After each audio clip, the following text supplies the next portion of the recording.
या देवी सर्वभूतेषु विद्यारूपेण संस्थिता नमस्तस्यै नमस्तस्यै नमस्तस्यै नमो नमः। प्यारे छात्रों, शास्त्री प्रथम वर्ष की ई कक्षा में आपका हार्दिक स्वागत। मैं सीताराम महावर, व्याख्याता राजकीय श्री कृष्ण शास्त्री संस्कृत महाविद्यालय महाराजपुरा तालाब गाँव दौसा। जैसा कि आपको पता है, हमारे शास्त्री प्रथम वर्ष के नव्य व्याकरण शास्त्र के द्वितीय प्रश्न पत्र के अंतर्गत समास प्रकरण निर्धारित है। उस समास प्रकरण का अव्ययभाव प्रकरण हमारा चल रहा है। आज हम उसी के अंतर्गत सूत्र संख्या 663 से अध्ययन अध्यापन प्रारंभ कर रहे हैं। आज का हमारा सूत्र है सुपप्रतिना मात्रार्थे। सुपप्रतिना मात्रार्थे अर्थात जो प्रति है, प्रति अव्यय के साथ में सुप जो सुबंत है उसका समास होता है। यदि उस प्रति का अर्थ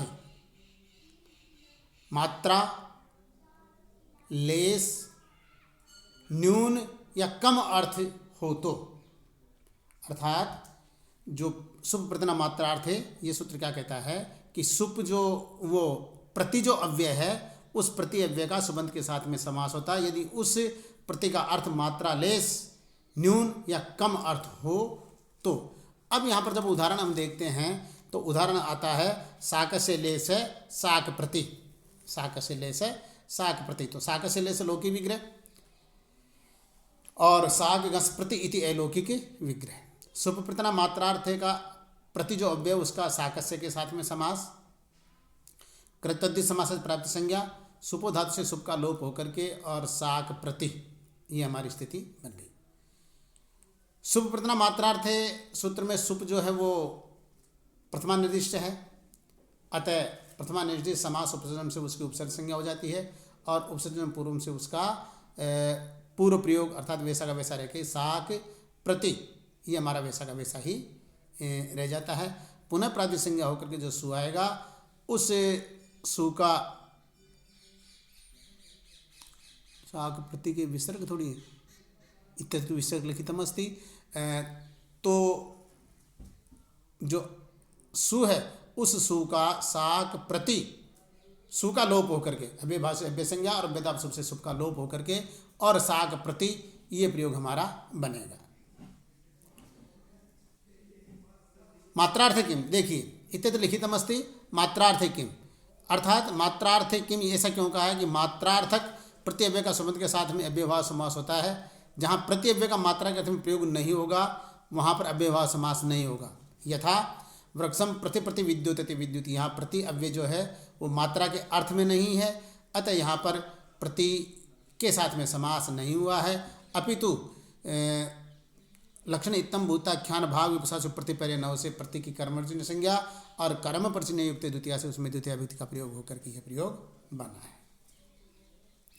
अग्रिम सूत्र है हमारा, जैसा कि आपकी स्क्रीन में दिखाई दे रहा है, अक्ष शलाखा संख्या परिणा। अक्ष संख्या शलाखा अक्ष शलाखा संख्या परिणा इत्यत्र सूत्र से वृत्तौ लिखितम अस्ति। द्यूत व्यवहारे पराजय एव अयम समास है।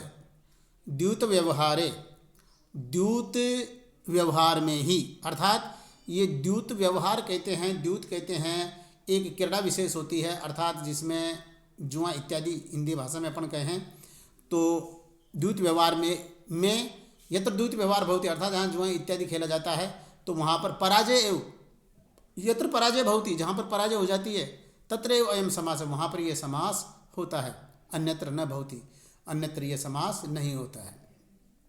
यथा उत्यत्र उदाहरण में इत्यत्र अस्ति अक्षेण विपरीतम व्रतम अक्षपरि।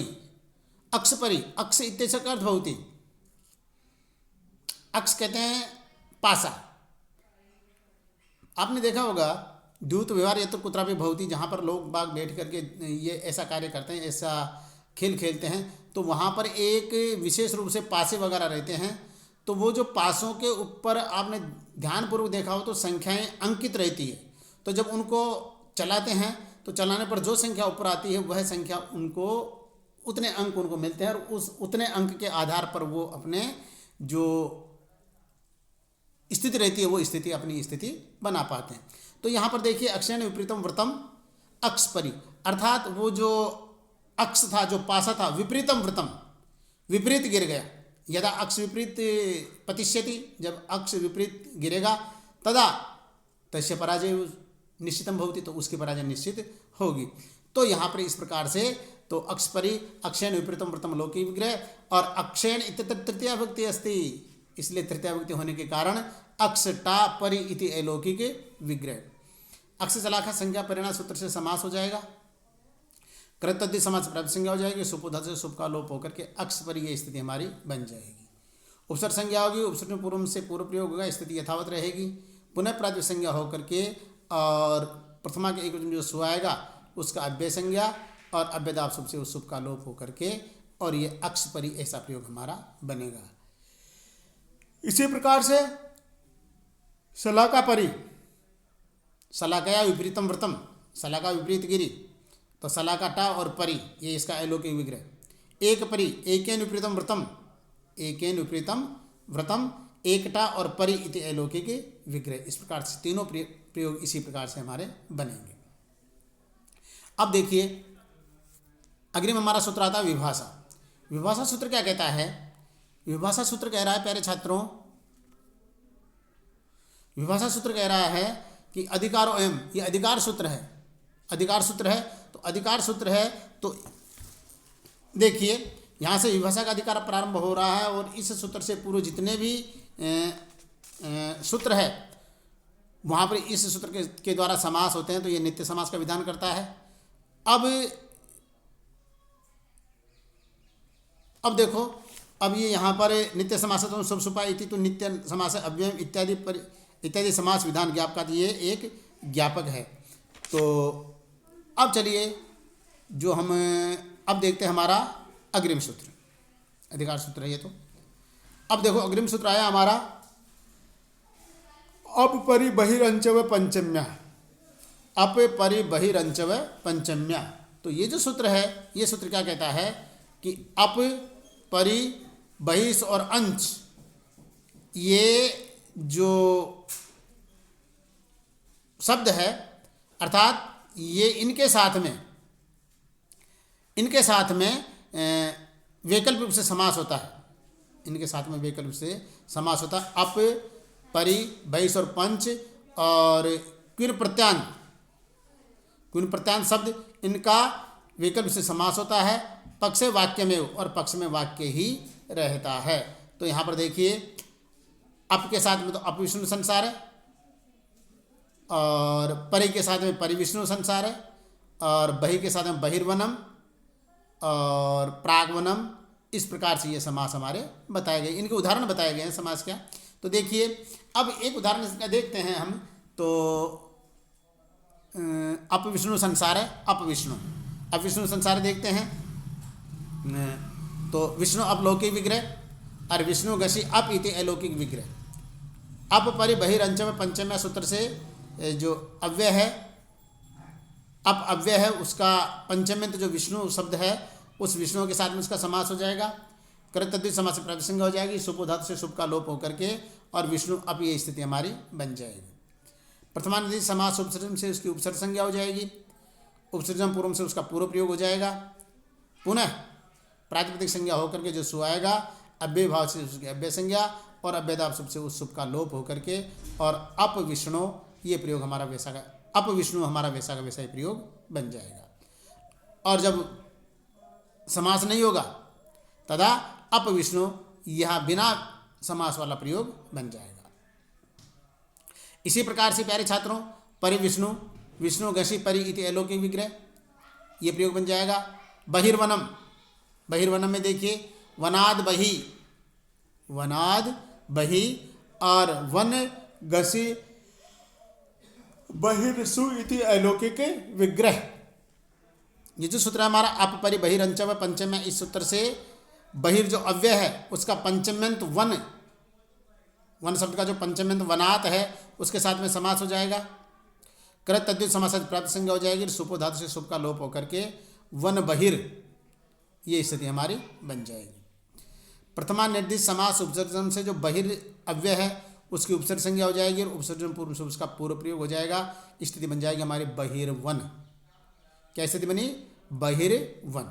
उसके पश्चात पुनः प्रातिपदिक संज्ञा होकर के अर्थवत धातु और प्रत्यय प्रातिपदिकम सूत्र से, तो प्रथमा विभक्ति के एक में सोजस मोज षष्ठाभ्याम इत्यादि सूत्रेण सुप्रत्यय अव्यय भाव से नपुंसक संज्ञा अतोम से सु को अमादेश और अमी पूर्व से उसका पूर्व रूप होकर के बहिर्वनम, ये प्रयोग बना हमारा बहिर्वनम। इसी प्रकार से प्रागवनम प्रयोग भी बनता है। आगे चलिए, अब अग्रिम सूत्र आया हमारा आंग मर्यादा अभिविध्यो। आंग मर्यादा अभिविध्यो, देखिए सूत्र क्या कहता है। एतयोर आंग पंचमिंतन व समस्यते सो अव्यय भाव। एतयो, एतयो इनका, इनका किसका? आंग और मर्यादा का। आंग मर्यादा अभिविध्यो अर्थात मर्यादा और अभिविधि, ये अर्थ द्योतित रहने पर एतयोर आंग पंचमिंतम असमस्यते, मर्यादा और व्याप्य अर्थ में जो आंग अव्यय है, आंग अव्यय का अर्थ मर्यादा और व्याप्य व्यापकता अर्थ द्योतित रहने पर, व्यापकता अर्थ द्योतित रहने पर जो आंग अव्यय है उसका पंचम्यंत पद के साथ में वैकल्प से समास होता है।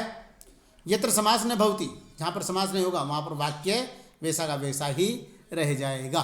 तो यहाँ पर देखिए आमुक्ति संसार है, आमुक्ते, आमुक्ति संसार है, आमुक्ते आबालम हरिभक्ति आबालेभ्य।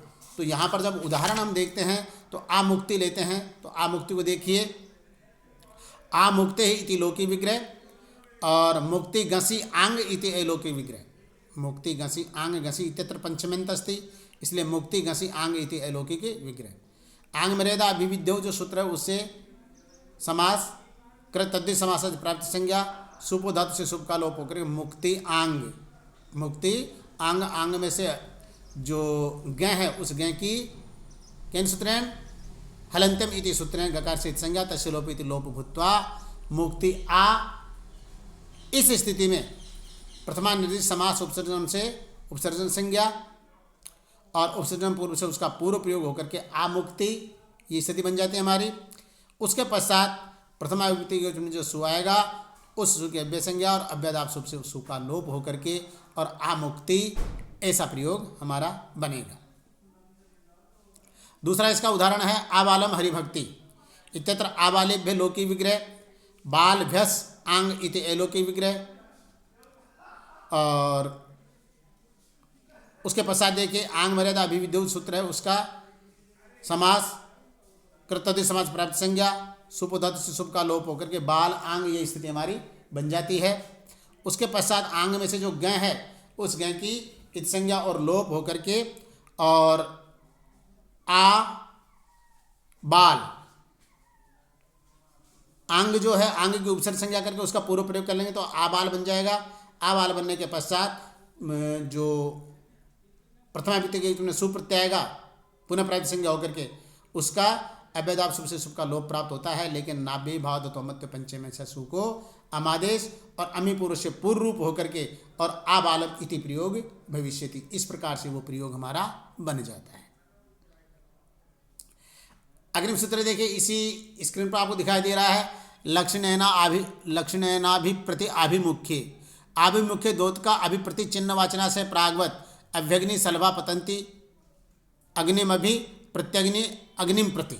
देखिए यहाँ पर क्या लक्षणाभिप्रति आभिमुख्य, आभिमुख्य आभिमुख्य इत्यस्य का अर्थ भवति आभिमुख्य का देखिए आभिमुख्य द्योतक अभिप्रति चिन्ह वाचना से प्रागवत, ये हमारा जो ये सूत्र है, सूत्र की जो वृत्ति है वो क्या कहती है कि चिन्हवाची आभिमुख्य अर्थात कोई विशेष चिन्हवाची सुबंध के साथ में और सम्मुखता अर्थ द्योतित जाते सती सम्मुखता अर्थ प्रतीत होने पर अभिप्रति इनका वैकल्पिक रूप से समास होता है।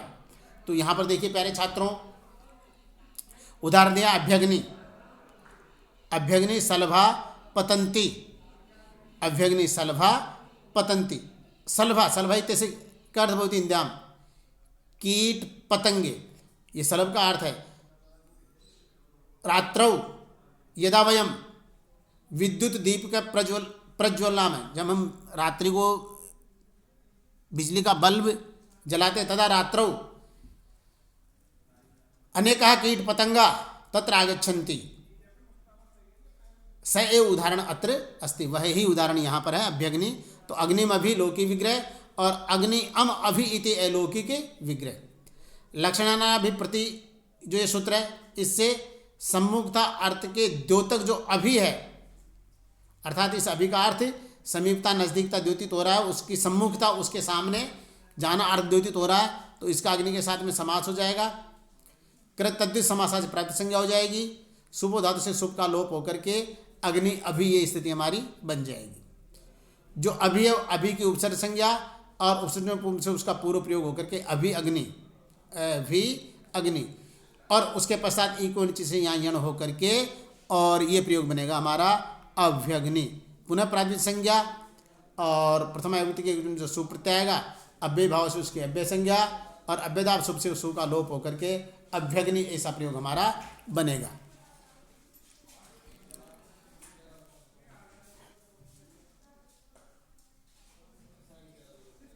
अब देखिए, अब हमारा अग्रिम सूत्र आया अनुरियत समया। अनुरियत समया, देखिए अनुरियत से यम पदार्थम समया द्योत्यते तेन लक्षण भूतेन अनुसमस्यते सो अव्यय भाव है। यम पदार्थम समया द्योत्यते, यम पदार्थम जिस पदार्थ के द्वारा या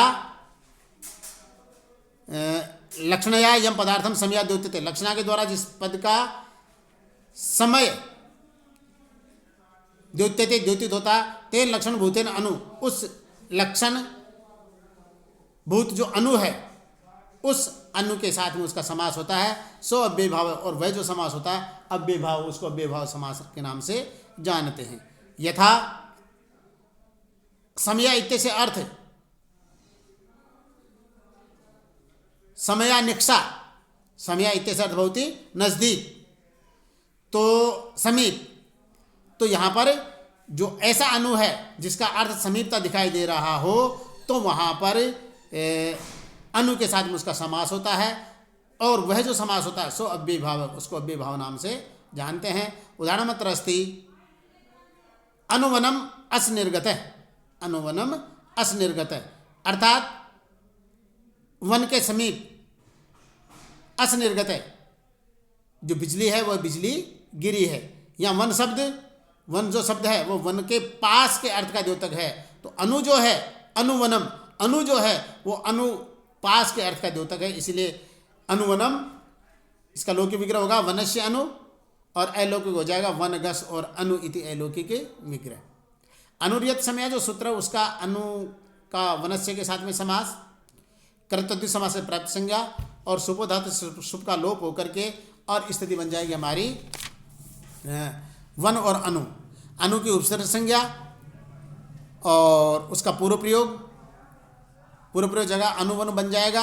उसके पश्चात पुनः प्रातिपदिक संज्ञा होकर के और सो जस मौज षष्ठाव्याम इत्यादि सूत्रेण प्रथमा विभक्त एक वचन शुभ प्रत्यय आएगा, अव्यय भाव से उसकी अव्यय संज्ञा हो जाएगी। अव्ययदाप शुभ से शुभ का लोप प्राप्त था, लेकिन नाव्यय भाव धतो अमत्व पंचमे से सु को अमादेश और अमीपुर से पूर्व रूप होकर के, और ये प्रयोग बनेगा हमारा अनुवनम।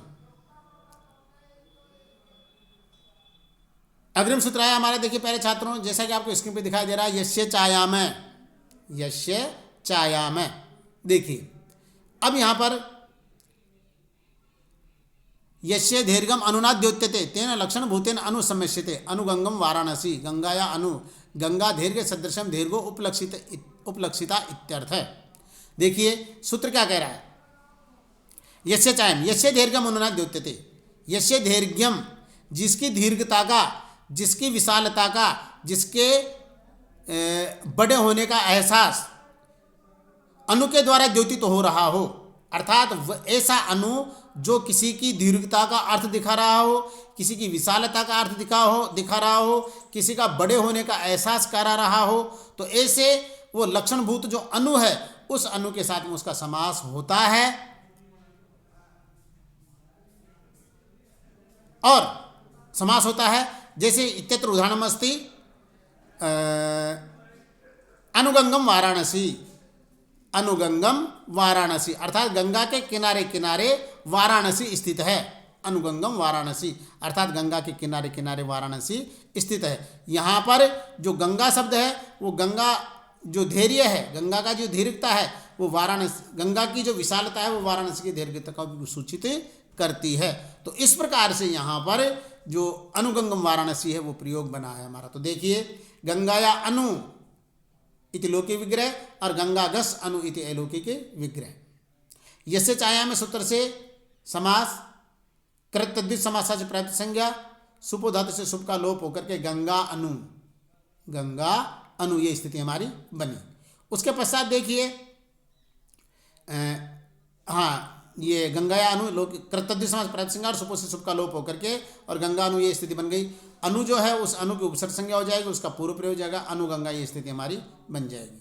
अव्यय भाव से नपुंसक संज्ञा और रस्व नपुंसक के प्रातिपदिक से सूत्र से क्या होगा, गंगा के गा में जो आ है तस्य आ इत्य से रस्व भविष्यति, उस आ का रस्व हो जाएगा तो अनुगंग ये स्थिति हमारी बन जाएगी।